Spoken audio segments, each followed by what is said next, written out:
Olá pessoal, tudo bem? Agora no dia 23 próximo de julho deveriam se iniciar os jogos de verão, os Jogos Olímpicos de Tóquio, né? E eu imagino nós aqui na pandemia,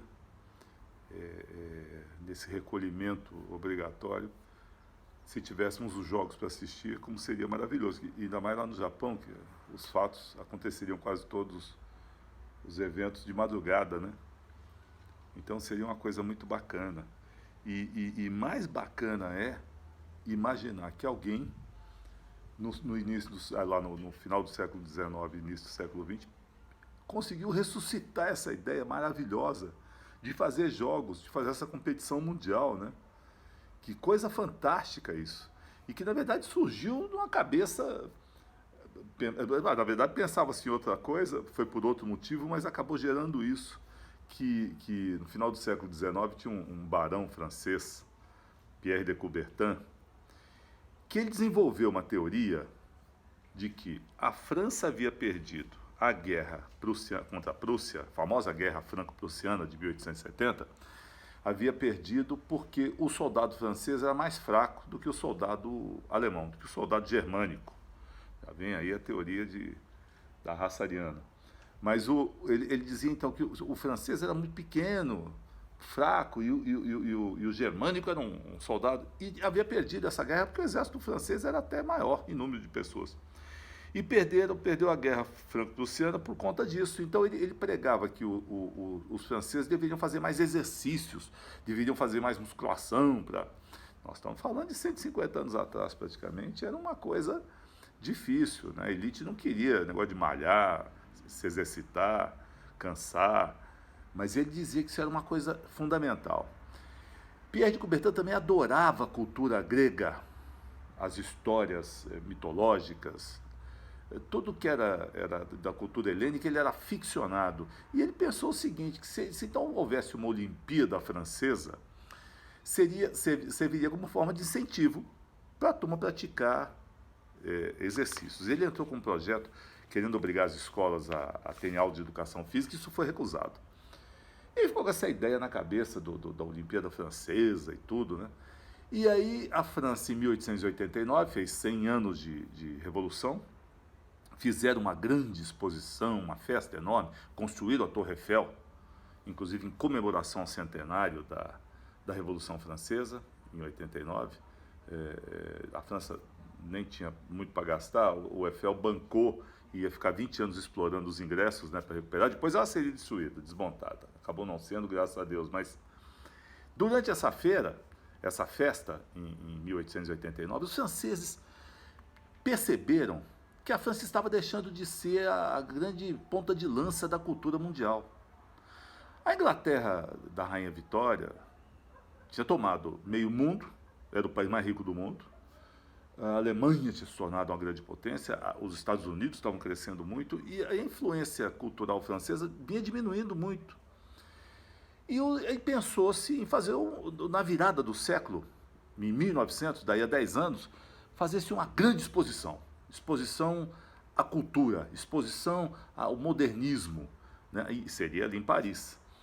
Eles tinham aquela torre e tudo. E aí, nessa onda, o Pierre de Coubertin fazia parte de quem estudava essas coisas culturais na França e sugeriu, então peraí, então vamos aproveitar e fazer a Olimpíada da Era Moderna. Vamos fazer a primeira Olimpíada Francesa da Era Moderna, como um país que também apoia e cultua o corpo, mente sã e corpo são e tal, não sei o quê. Acharam a ideia muito interessante. E aí até, como na Grécia era feito com as cidades-estados, né? Da Grécia, fala assim, não, vamos convidar então para essa exposição internacional os países que tragam também suas modernidades, aí, energia elétrica, enfim, tinha um monte de invenções no mundo, e vamos convidá-los para participar desse evento esportivo. Ótimo! E fizeram lá umas reuniões com estrangeiros e perguntaram sobre isso, a participação, e todos adoraram a ideia da Olimpíada. Nós estamos aí em 1890, 1892.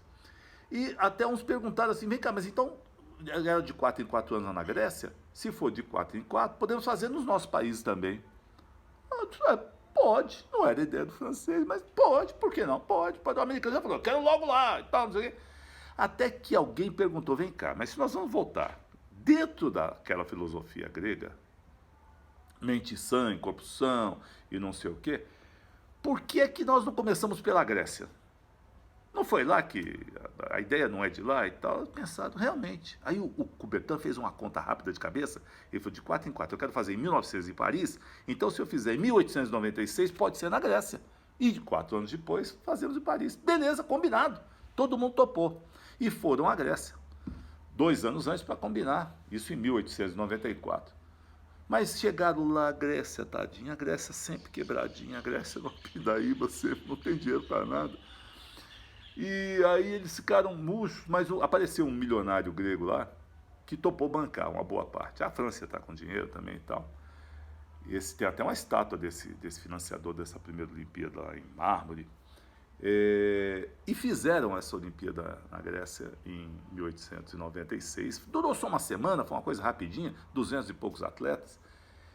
E ressurgiram, a maratona, que era uma coisa mitológica, vieram com a maratona. A maratona depois é outra história que é muito interessante. Mas, enfim, fizeram a Olimpíada de 86, depois foi para a França. Se a da Grécia durou uma semana, em Paris durou 4 meses. Então foi um fiasco, porque se perdeu em monte a exposição toda. Você tinha balonismo, com o Santos Dumont fazendo um sucesso com os balões motorizados e com leme. Você tinha corrida de lancha, que Santos Dumont também participou, tiro e exposição de luz elétrica e tudo. E a Olimpíada realmente ficou perdida, porque eles não tinham nem estrutura. A prova de natação era no Rio Sena. Atletismo era nos bosques lá de Paris. Então foi um fracasso. Mas a ideia ficou muito, pegou muito, e 4 anos depois foi para os Estados Unidos de St. Louis, mas aí depois são outras histórias. Mas é como voltou essa ideia genial, né? Pierre de Coubertin. Valeu, pessoal. Um forte abraço.